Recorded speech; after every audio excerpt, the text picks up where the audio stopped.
Yo, what's going on, snipers, and welcome back to our Winnipeg Jets franchise mode here in NHL 24. So in last episode, we had the last half of the season simulation, and our team completely dominated as we finished the season off 60-19-3, which is our best regular season to date. We won another President's Trophy, so I think we're up to like 5 or 6 by now, which is absolutely insane. And obviously now we're looking for another Stanley Cup.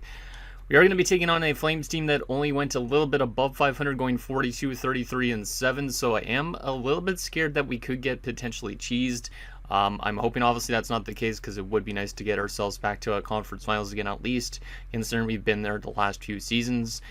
So hopefully we could do that. Now, I'll show you guys what our players did during the regular season, and then we'll take a look at the Flames roster, then get into your guys' comments. But it was a very interesting year for this team. As you can see, Caden Wilson, of all people, led the team with 106 points, so I'm glad I gave him that extension when I did, because or else he'd be asking for probably like $15 million plus at this point. We also had Aiden Irving hit 54 goals and 96 points, so very good season from Aiden. A very good rookie season from Ludwig Ekholm, 85 points, which might be one of the best rookie seasons I've ever had for a guy in franchise mode. So he didn't even play every single game because he missed 6 games due to injury. We also had Groshek on 84 points, Bickle on 74, Jacuzzi on 71 after he got even demoted to the third line and was still playing power play, which is awesome. We also had Vandermeer on 69 points and a plus 58, which was fantastic. Walter in his first season had 54 points, Goldman 49. Like, you could see the depth score on his team was just insane, and it was really good to see how good this team actually did. And hopefully we can continue to do that in the playoffs, because that would be even more better. Goaltending wise, it was a little bit inconsistent at times, but you could see Bergqvist finished with a 909 with 50 wins on the season. And then you also had Plekanec, who played relatively well as a backup. Both goalies pretty similar numbers, a little bit better goals against for Bergqvist and a better save percentage though for Plekanec. So pretty good year for this team in general. What's kind of crazy is the fact that we, because of the fact we got rid of Michael Meese last offseason, Ludwig Ekholm got obviously a big opportunity in his first season, and he did not disappoint. Obviously, Michael Meese being in Los Angeles, he would have been here still for this other season, which is kind of crazy. Like, if we would have kept on to him, would this team even done better than 60 wins, or would they have done the same? And also, what would have this roster looked like down the middle in a sense? Like, I just feel like we would have been way too stacked. So as much as I would have liked to have held on to Michael Meese, trading him made sense at the time, and it still does with how our team performs. So glad our team could at least perform good without those guys that we got rid of in the offseason, because there was also like Matsumoto and Stanley King as well. So we made some pretty big changes, yet our roster still assimilated very good. Now the Calgary Flames, I'll show you guys their roster quickly, is a little bit of an interesting roster. I believe they had a good top line, if I remember right. Yeah, they have a really good top line. Gavin McKenna, Angelo Sanderson, and Ty Lowe. So this top line is probably one of the better top lines in the league, all 90 plus overall. But then you can kind of see it drops off a little bit. Like, down the middle, they don't really have, I'd say, like a super weakness in terms of, like, they don't really have that secondary score that's super good. Like, Afinasenkov's solid and Michelli's solid, but they don't really have like an 87 overall guy as a second line center. So their depth is lacking a little bit, but they don't really have that much weakness in terms of like no guys in their 70s except for Riley Height. So their forward group is pretty good. And then if you go to their defensive core, they have a good top two with Bouillon and Juracek. Bernier is pretty solid as a 19-year-old defenseman. And then the rest of their defenders are kind of just average, especially Pierce Bishop, our former defender, which is interesting to see how he does against us. Hopefully he doesn't be a thorn in our side, because obviously I didn't realize he signed with the Flames until we saw the lineup last episode. So there's that. They do have a really good goaltender, so that's a little bit scary, because obviously that means they have another good superstar player. So Dallas McNeely, I don't know how he simulates actually. Last 2 years he's had a 9-12 plus, which is pretty good. Looks like he's a little bit inconsistent. He has a losing record in his career. And playoff-wise, he's only played the one game. Oh, yeah, that's right. Yeah, because Calgary has not had a lot of playoff experience. That's one thing that we definitely beat them in. So I would say we definitely have the upper hand, but it definitely could come down to us containing their top line, their top two pairing, and also managing to score on this goaltender. So they definitely have a chance to beat us, but obviously if we have had 60 wins in the season, you'd expect us to obviously win this series. So hopefully we could do that and continue to show our playoff dominance. But anyways, let's get into your guys' comments now and see what you guys have to say about last episode, and then we'll get into round number 1 with the Calgary Flames. So the first comment is from Senator Taco, who said Jacuzzi is a perfect fit for the third line. Don't move him, and I hope that he's okay with his ice time. I will leave him on the third line because he was really good on that third line. However, I hope that at some point he doesn't complain about his ice time because obviously he's one of the better players on this team at the moment, and he's also getting paid the big bucks, right? It looks like he hasn't lost any morale because of ice time, so that's good. So he's getting third line minutes, but he's also getting first line power play, I think. Yeah, he is. Yeah, so that might help him out quite a bit. But obviously, at some point, we might have to think about reorganizing our top six again, because obviously, Ekholm, Bickle, and Goldman are technically top six centers. So do we get rid of one of them, or do we hold on to one of them as like a third line center, or do we just keep rocking this type of roster? Like, we definitely have some more off-season decisions to make for sure if we don't win the Stanley Cup, but hopefully we end up doing so, because obviously it would be nice to capture another cup for this team. And the last and final comment is from Michael Dose, who says 60 wins will tie you with the 76-77 Montreal Canadiens as the fourth most wins ever behind Boston 65 in 22-23, Tampa 62 in 2018-19, Detroit 1995-96, and then Montreal was the only team of these four teams to make the Stanley Cup. 18 teams total in the league this season. So Montreal was the only team out of those teams that had that much wins that actually won the Stanley Cup the same season, but they had way less teams at that point in time. So that's kind of interesting. So if we are the team that wins the Stanley Cup this season with 60 wins, we would be pretty much better than the Boston Bruins, the Tampa Bay Lightning, and Detroit Red Wings, because all those teams failed to win Stanley Cups, which is kind of crazy. So who knows? Maybe we could make some NHL history here. Maybe our team will just get swept in the first round like I'm kind of expecting, but at the same time, you never know. And maybe Ekholm will actually be able to pick up his first ever playoff point, because him and Walter obviously played in the playoffs last year for a little bit with us in the conference finals, and they were very bad defensively and didn't pick up a single point. So expecting a little bit more of them this time in the postseason now that they're actually kind of full-time NHLers. So let's get into this series and see what ends up happening. Hopefully we could win it. I'd really hope so, because this team, like I said, completely dominated, especially in that second half of the season, because I did write down what our record was in the second half. I believe we went 32-8-1 down the stretch, which is actually kind of insane. So we started off the season on a little bit of a slower note. Like, we were good, but obviously we weren't that dominant. And then the second half, there was like a point in time, I think, that I saw that we had like a 13 or 14 game winning streak, which is kind of crazy. So our team is obviously very good, but will they be able to translate that into playoff success like they've done in the past? Let's see what happens. Game number 1 on home ice, because obviously we're going to have home ice advantage for the entire playoffs, which is always nice. Let's see if we could take it to a great start. First period. That's not exactly what I want to say, but whatever. 2-0 us. Good start, and of course it's the man, the captain of the team, Aiden Irving. He always leads us into the fire, and he's off to a great start here, scoring 2 goals in the first 20 minutes, despite us being outshot 11-8. So, yeah, Aiden Irving is always really good in the playoffs. That one year that he missed the entire playoffs and we still won the Stanley Cup was actually kind of insane, because obviously Irving's known for his goal scoring, so losing that was definitely a big blow to the team, but the team still managed to rally around that.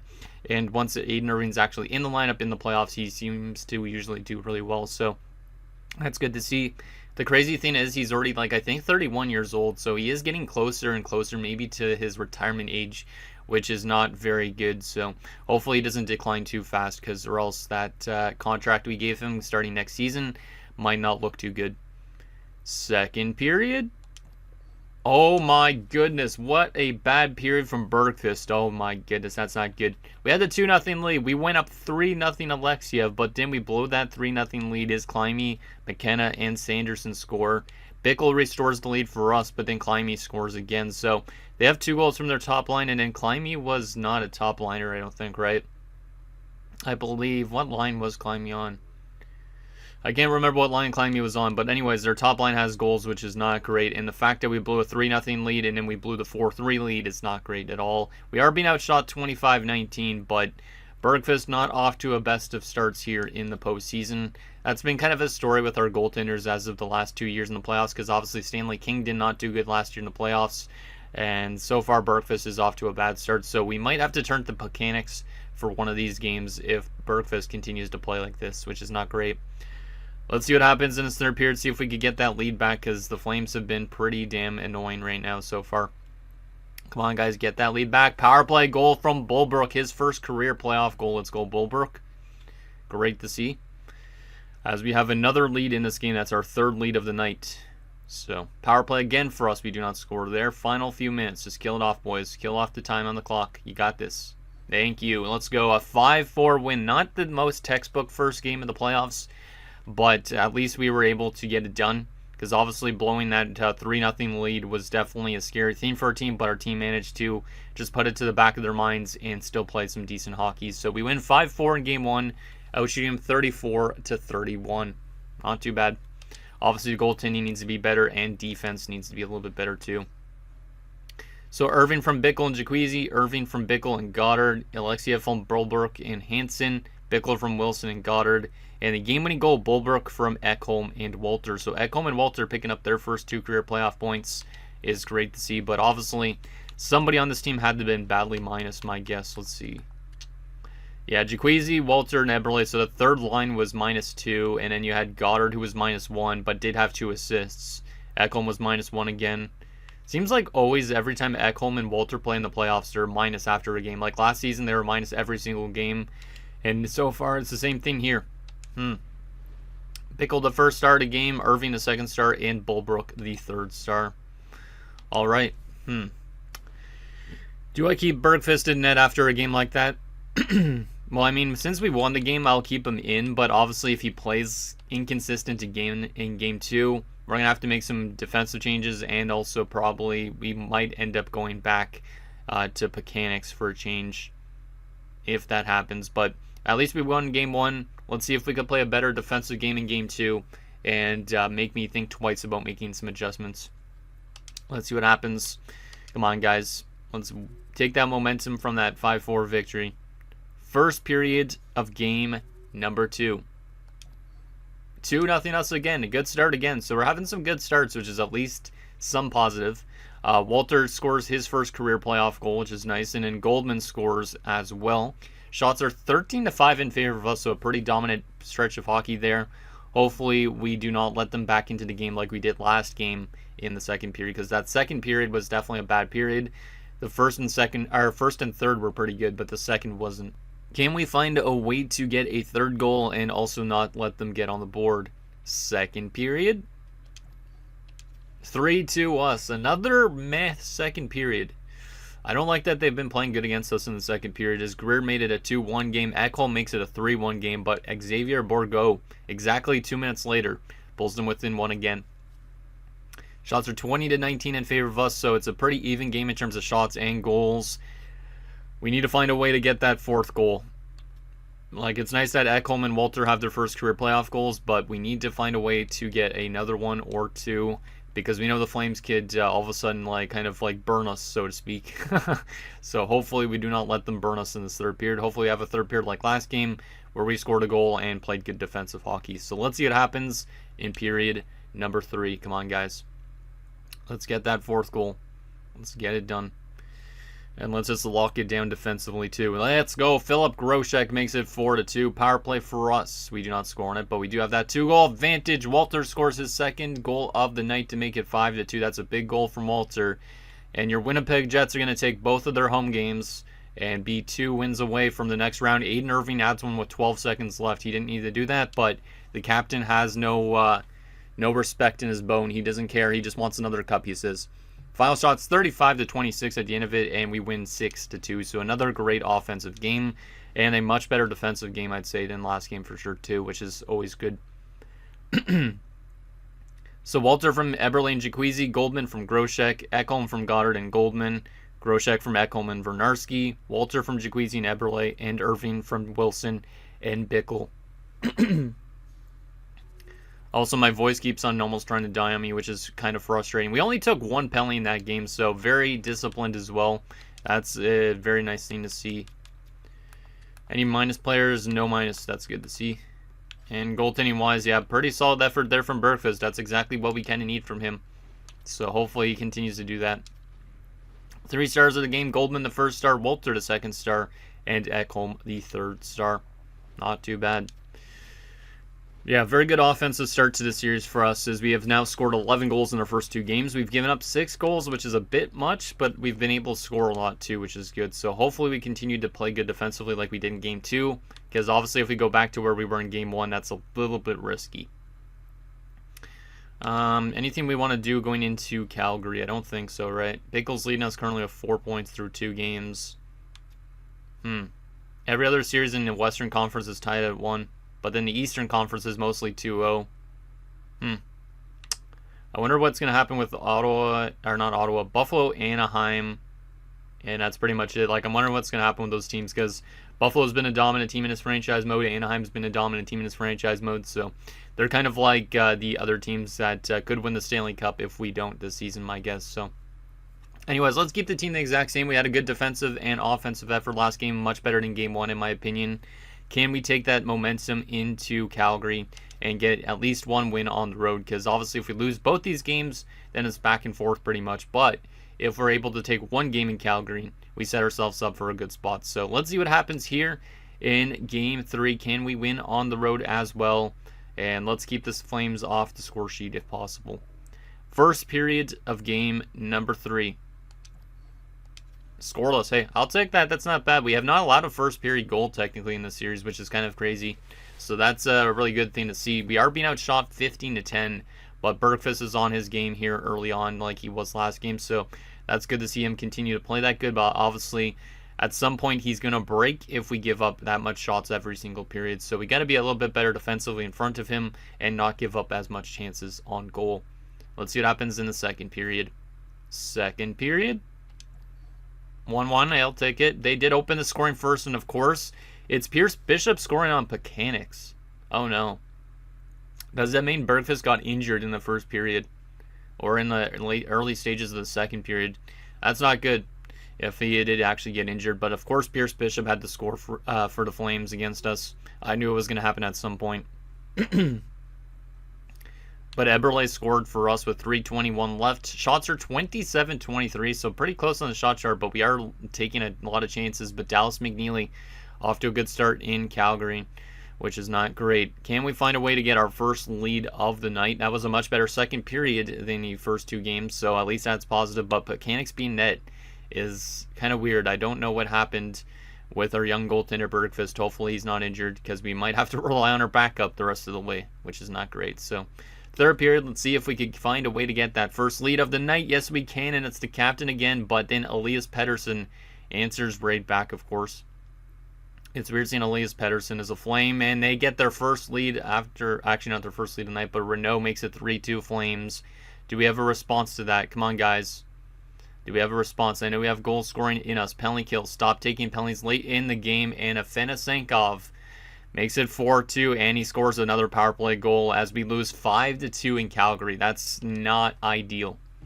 We did get outshot 38-35, but 4 goals unanswered against in that third period. Yeah, that's not good. We are going to have to make some adjustments. Our goaltending and defense has not been consistent enough. Eberle from Jacuzzi and Vernarski. We had the lead briefly. Irving from Bulbrook and Hansen, and then they scored 4 unanswered goals. God damn it, man. That's not good. Yeah, Dallas McNeely was really good in that game for them. Let's see these plus minuses. Ah, boy. Yikes. Yeah, Mechanics only played, or not Mechanics, Bergfist only played 9:42. He stopped every shot. So did he get injured, or did he suffer like a minor injury that he's going to be back for next game?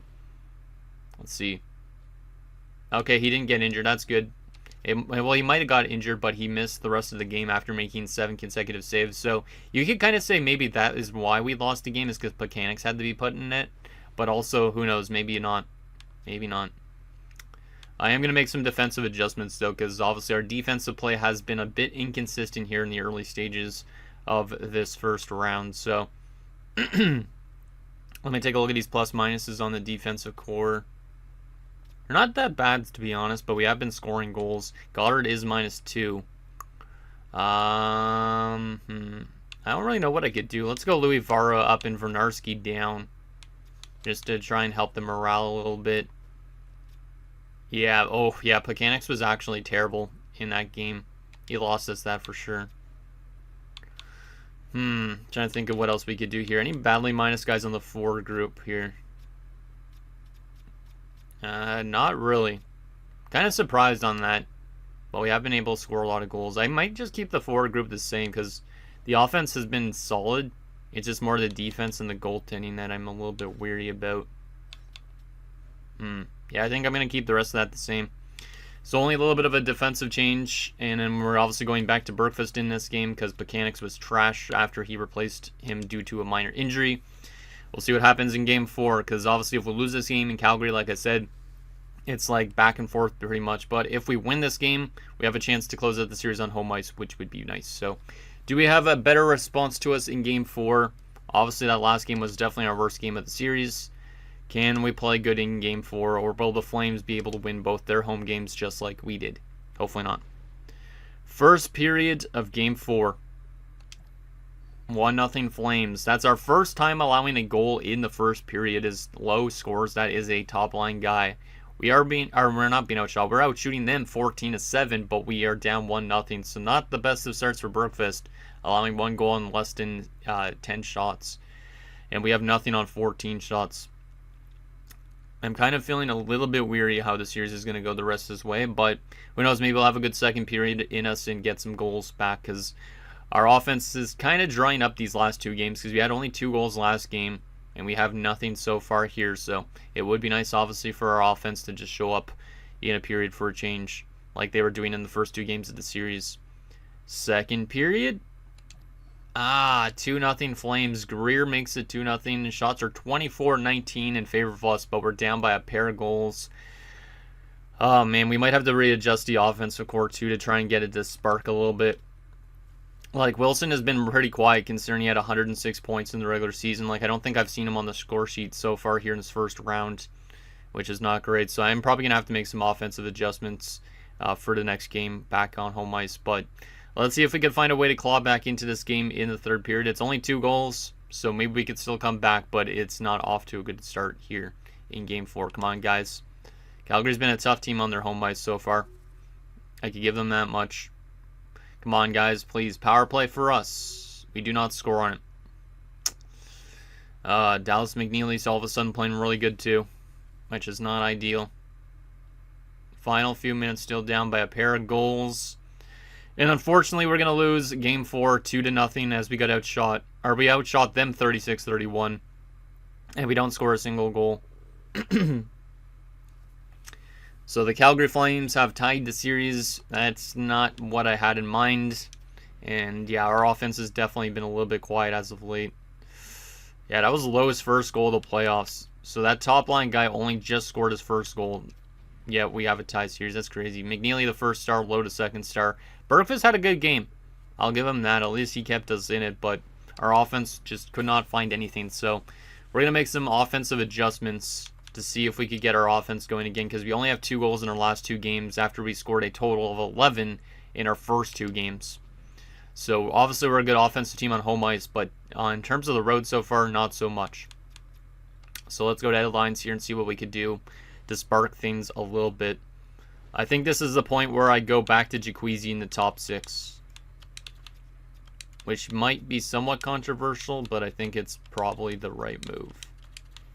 Yeah, we'll go back to Jacuzzi with Ekholm and Groshek. Just to change something up a little bit. I'll put both of my offensive defensemen together, and we'll put Backer with Louis Vara. Just to change things up a little bit. And yeah, that's good. Seems like Louis Vara is still losing morale because of his ice time. Okay, that was a couple games ago, so he might be okay with his ice time soon. But yeah, Louis Vara might be on his last legs here in Winnipeg. We might have to trade him in the offseason because of the ice time factor. Anything else I want to change in this lineup here? Don't think so. Irving's obviously got the 4 goals in 4 games. Groshek has been pretty quiet with only 2 points. Technically, Walter's been better than Groshek, but I don't think I want to change that yet. Yeah, I think we'll keep the rest of the exact same, I think. Yeah. Yeah, we'll go with this, and we'll see if anything happens. Hopefully we can get a good response from our team in Game 5, because obviously if we lose 3 straight games, we're going to be heading back to Calgary where we barely scored any goals, and they would have a chance to win the series if we lose this one. So will the home team trend continue with us winning here? Let's see what happens in Game 5. See if we get that series lead back, because we definitely need to find our offense because it has been non-existent the last 2 games. First period of Game 5. We still have not scored a goal since game number 3. That's not good. We are out shooting 15-11. Dallas McNeely is all of a sudden stealing this series for the Flames potentially. I kind of feel really awkward about this series right now, man. I just feel like I felt like from the beginning that like our team, after having 60 wins, was probably going to have a tough time in the playoffs, and so far that is exactly what's happening here, which is not great.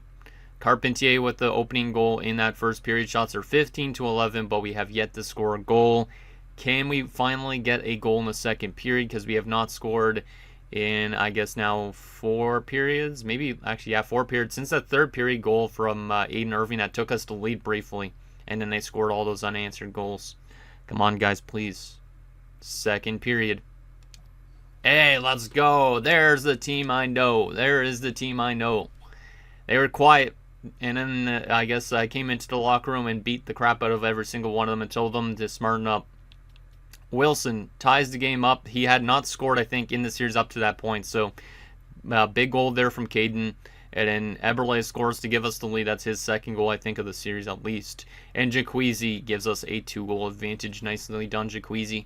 Getting back into the top 6 and getting it done is great to see. Shots are 29-22 in favor of us. Great second period from this team. Much better than some of the games early in the series in the second period. Can we find a way to lock this game down and take that series lead back? Let's see what happens in period 3. Come on, guys. You got this. I believe in you. And hopefully we can find a way to win on the road too, potentially. Tarky makes it a 1-goal game. That's not great. Come on, guys. Just lock it down defensively. You know how to play defense. I know you do.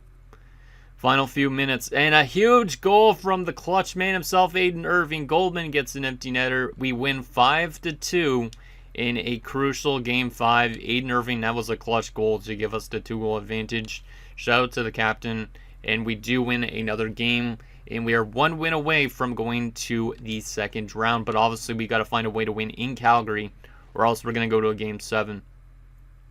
So Wilson from Irving and Bickles, that was Wilson's first goal of the playoffs. That's kind of crazy, considering how good of a regular season he had. Eberle from Ekholm and Groshek, Jacquezie from Goddard and Ekholm, Irving from Ekholm and Vandermeer, and Goldman from Eberle. Nicely done. 3 stars of the game. Ekholm, the first star with 3 assists. Eberle, the second star with 2 points. And Bergfist, the third star. Bergfist has been pretty good. It's just our offense has been a little bit inconsistent at times. Like in Calgary, we can't score whatsoever. On home ice, though, we've been scoring a lot. Like we've scored a total of 16 goals in 3 games on home ice. Meanwhile, on the road, we've only scored 2 goals in 2 games.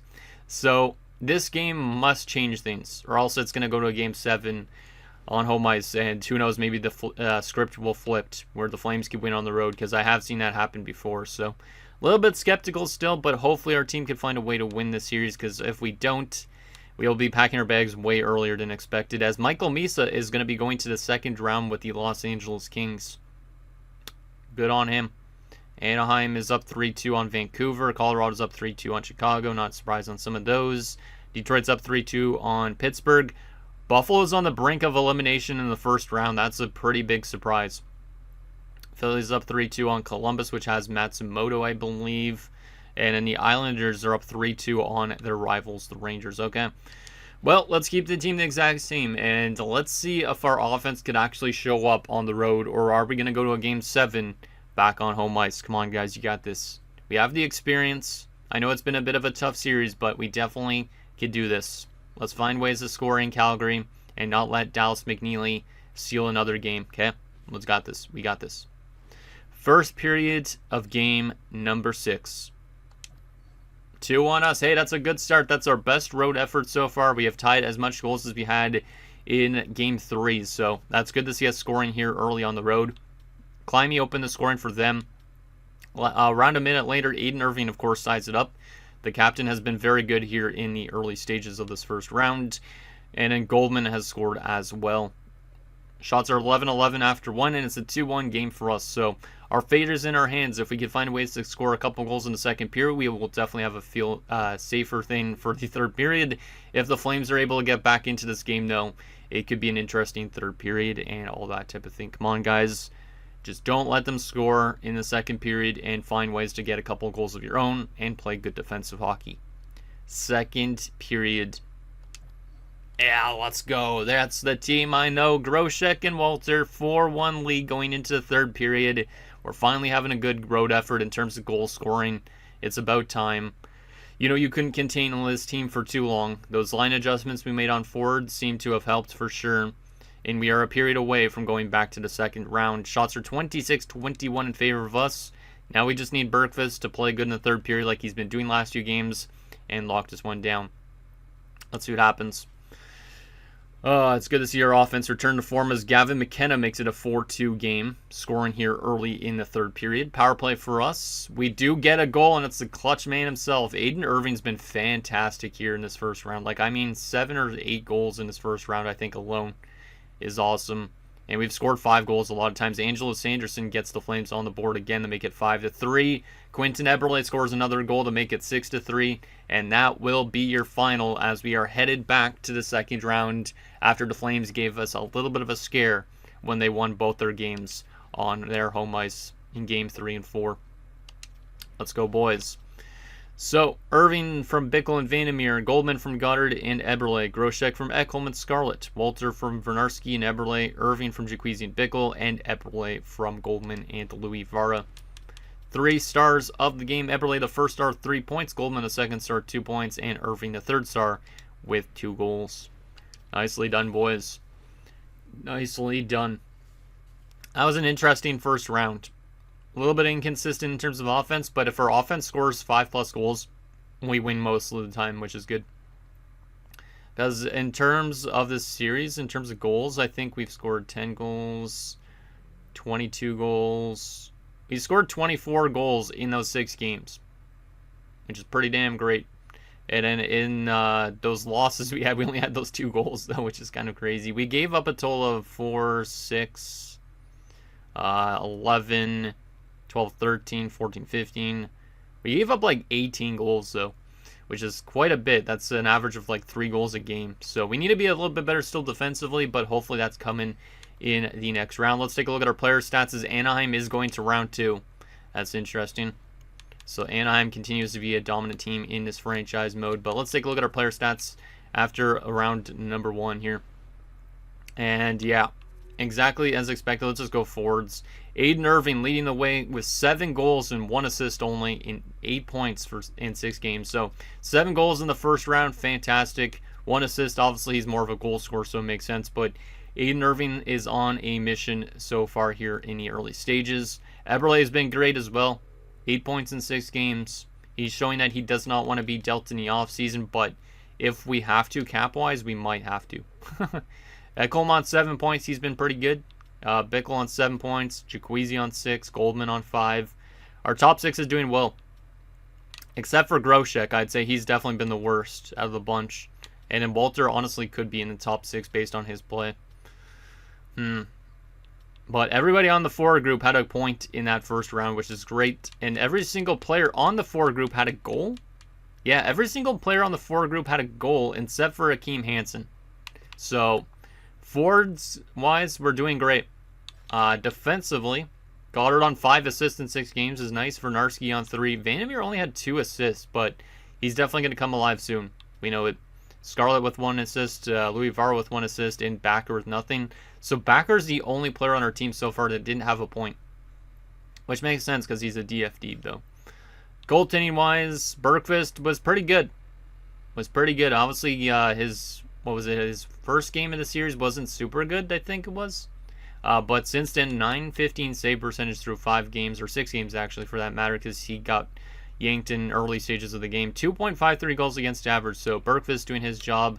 And yeah, Patrick Plekanec was absolutely terrible when called upon once Bergqvist got injured. So, that's interesting. So there is that. Now the question is, who are we playing in round number 2? And is it a team we could beat or a team that we've played before? Like, is it going to be Chicago or Colorado or somebody again? Let's see. Who are we facing in round numero dos? It is going to be the Colorado Avalanche. Okay, so Chicago got eliminated in the first round, which is something that doesn't happen that often. But what's interesting is the other side of that Western Conference bracket is Anaheim and Los Angeles. We played Anaheim so many times in conference finals. Los Angeles has Michael Misa, so a little bit interesting on that front. But Colorado, they're on their last legs, I think, of being a playoff team. It's kind of crazy that Connor Bedard's already out, because usually we play Connor Bedard in the second round. So will be interesting to see what the Avs look like. In terms of the Eastern Conference, Buffalo was also eliminated in round one, which is kind of crazy considering they won the Cup, I think, last season. But you do got Ottawa and Detroit in the second round, and the Islanders and Flyers. All right. Well, let's take a look at what the Avs are looking like, actually simulation-wise first, and then we'll take a look at their roster. So in terms of the regular season, the Colorado Avalanche had 91 points, going 45, 36, and 1. Only one overtime loss. That's kind of impressive. 3.41 goals. Obviously, they scored less than us. They allowed more goals. Their power play was pretty good, though, 20.9%. And their penalty kill was actually better than ours at 82.2. But then again, our penalty kill was not super good this year. And they were 7-3 going into the postseason. Playoff-wise so far, how have they simulated? Let's see if we go over to Western Conference here. Sort by wins.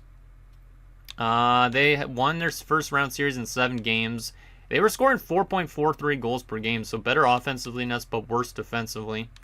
Their power play has not been good off to the start of the playoffs. Their penalty kill has been solid, but obviously not as good as ours.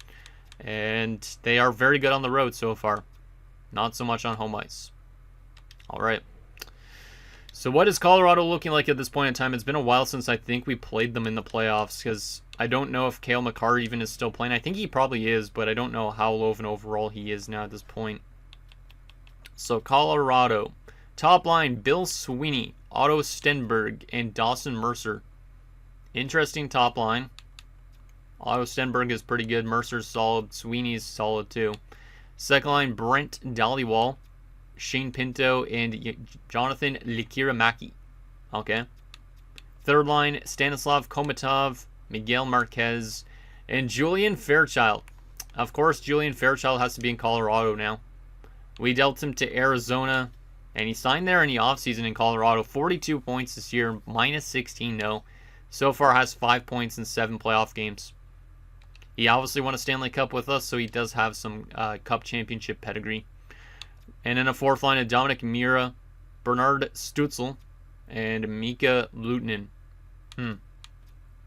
It's definitely, I'd say, worse than the Flames offensively, but they do have good depth as well. So, it's not too bad. Defensively, Juha Lapalainen. Was he on Anaheim at one point? Yes, he was. I thought so.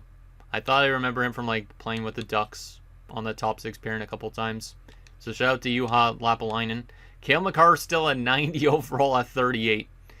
Jeez. And how good has his career been? Still 83 points this year, which is crazy.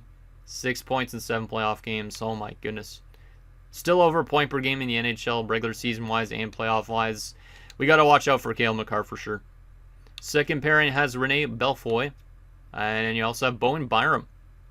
Bowen Byram still in Colorado in this universe, because obviously when we started this franchise mode, he wasn't dealt to Buffalo yet. So, there's that. Ryder Lavin, Francisco Winther. Yeah, the defensive core is kind of a mixed bag. A lot of 77s, but they do have Cale Makar. And I believe he's getting close to probably retiring. This could be his last hurrah. $18.825 million. Oh yeah, he was the highest paid player in the league at this point in time. That's right. Goaltending wise, Stuart Skinner is still there. I think he was there last time we played them too, right? Yeah, he's been in Colorado a long time. Has he ever won a Stanley Cup? Maybe in 2032. Other than that, it doesn't look like he has. And then they also have Sven Lilia. Kind of recognizes that name. Maybe? Maybe not. No, he's only played in Colorado. But he also played in Washington's system for a little bit, it looks like, too. And in terms of depth, they have Chuck Goodbranson, Hayden Crane, and Edgar Gorin. Yeah, this Colorado team is solid. Like, their offense is good. Their defense is a mixed bag other than Cale Makar and Lapalainen and Byram. And then their goaltending is not super good on paper. It might be the cheese. Who knows? And then they don't have the best depth. So I think we definitely have a chance to beat them, but it's going to be probably still a tough task because Cale Makar definitely could make players simulate a lot better than they actually are. So there's that. And that's going to do it, guys, for this episode of our Winnipeg Jets franchise mode. So in next episode, we'll take it to the second round of the playoffs against the Colorado Avalanche as we look to get back to the conference finals against either Anaheim, who we've played a lot of times, or Michael Mesa in the Los Angeles Kings. So anything down below, and I'll see you guys next time.